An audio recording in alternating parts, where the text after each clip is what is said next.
The Bills menu allows you to explore the story behind each of the bills filed during regular session. While you can scroll through the bills, it's better to use the Filter Bills button to narrow down what you want to see. The filter window gives you many options, and you can use multiple filters if you like.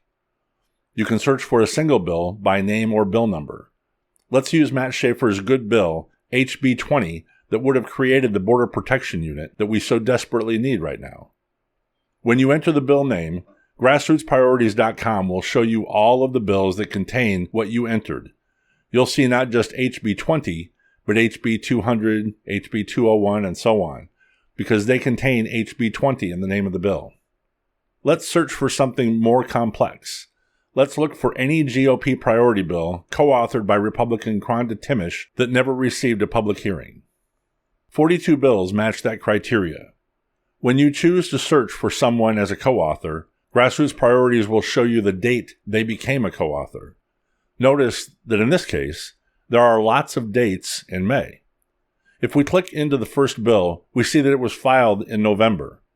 Anyone can sign on to a bill as co-author after January 17th. Will Metcalf signed on as a co-author on the 22nd of March.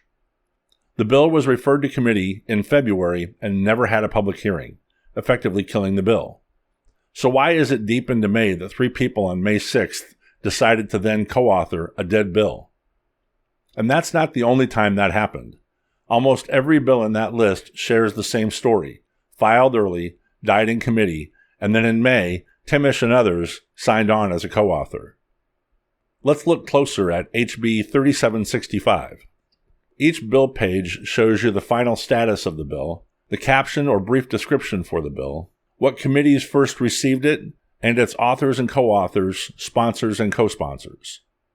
If a bill's author and joint authors, together known as authors, are all from one party, it's declared as either a Democrat or a Republican bill. If members of both parties are shown as authors, then we consider that a bipartisan bill. And then below that, we see the history. We see the House record votes, and we see the Senate votes. And finally, we see those who are on the witness list who advocated for or against a bill in committee. When viewing a bill, sometimes you will see a monetary amount attached to it.